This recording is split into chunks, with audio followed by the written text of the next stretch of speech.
یا اللہ یہ کیسی آواز ہے، میرے کان پھٹ رہے ہیں۔ اگر آپ اس ویڈیو کو اینڈ تک دیکھ لیے تو میں آج آپ کو اتنا تو یقین دلا سکتا ہوں کہ آپ لوگوں کے سامنے جا کر کچھ نہ کچھ تو کہہ سکیں سورہ الفاتحہ کے بارے میں۔ بھاگو بھاگو جلدی، طبیب کو بلاؤ۔ یہ کیا ہو گیا سردار کو؟ ہمارے سردار کو بچا لو جلدی۔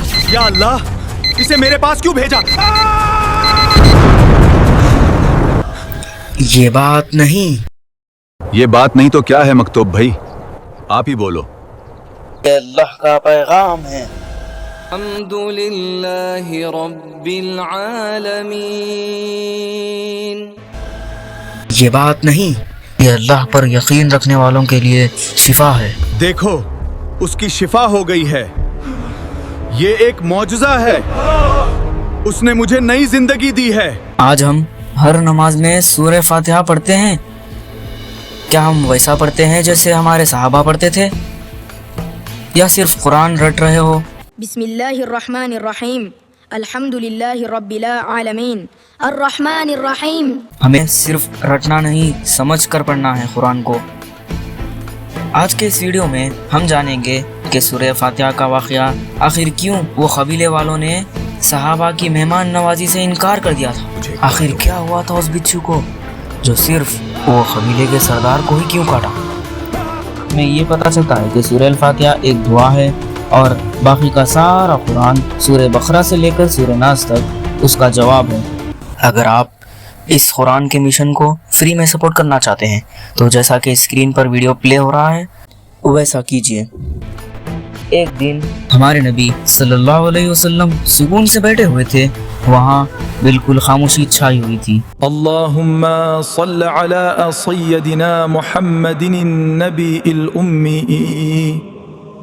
ہمارے نبی صلی اللہ تعالیٰ علیہ وسلم اکیلے ہی نہیں بلکہ فرشتوں کے سردار، جو کہ فرشتوں میں سب سے اعلیٰ مقام رکھنے والے، جن کا نام ہے جبریل علیہ السلام۔ ماحول بالکل شانت لگ رہا تھا کہ تبھی اوپر آسمان سے ایک بڑی سی آواز آئی۔ یا اللہ یہ کیسی آواز ہے، میرے کان پھٹ رہے ہیں۔ اب یہ آواز کسی بادل یا بجلی کی نہیں تھی، ایک ایسی بھاری اور ڈیپ آواز تھی کہ جیسے آسمان کا کوئی بہت بڑا دروازہ کھل رہا ہو۔ یہ تو ایسا لگ رہا ہے جیسے آسمان سے کوئی بہت بڑا دروازہ کھل رہا ہو۔ نبی صلی اللہ علیہ وسلم نے اپنے مبارک آنکھ سے اوپر دیکھا، جبریل علیہ السلام نے بھی اوپر دیکھا۔ جبریل علیہ السلام جو آسمانوں کے ہر کونے کے واقف تھے، وہ بھی اس آواز کو پہچان گئے۔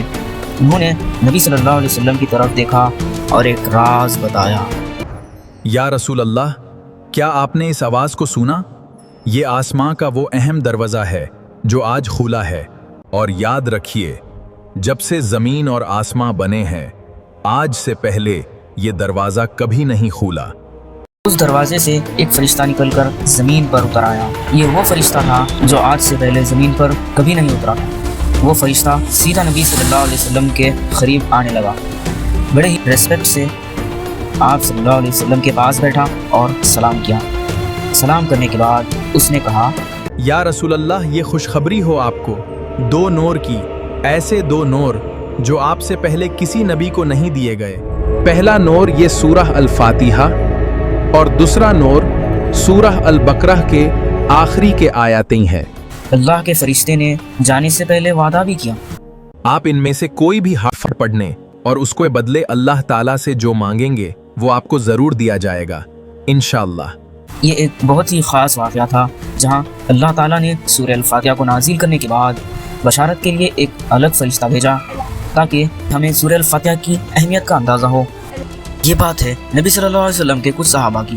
رات ہو گئی تھی، راستہ بہت لمبا تھا، صحابہ بھی سفر کرتے کرتے تھک چکے تھے، تو وہ عرب قبیلے کے پاس جا کر رکے۔ جیسا کہ عرب میں کلچر ہوتا ہے کہ مہمان نوازی اور ہاسپٹیلٹی کا اور بہتر سے بہتر خاطرداری کا، تو صحابہ نے قبیلے والوں کے پاس جا کر قبیلے والوں سے کہا، السلام علیکم، دیکھو بھائیو، ہم لوگ مسافر ہیں، بہت ہی لمبے سفر سے آئے ہیں، تو کیا ہم یہاں رک سکتے ہیں؟ اور قبیلے والوں نے کہا، وعلیکم سلام، یہاں مسافروں کی جگہ نہیں ہے، کیا تم لوگوں کو معلوم نہیں؟ تم لوگ اپنا راستہ دیکھو، یہاں ہر آنے جانے والوں کے لیے جگہ نہیں ہے، نکلو یہاں سے۔ صحابہ نے کچھ نہیں کیا، انہوں نے کہا کوئی بات نہیں، اور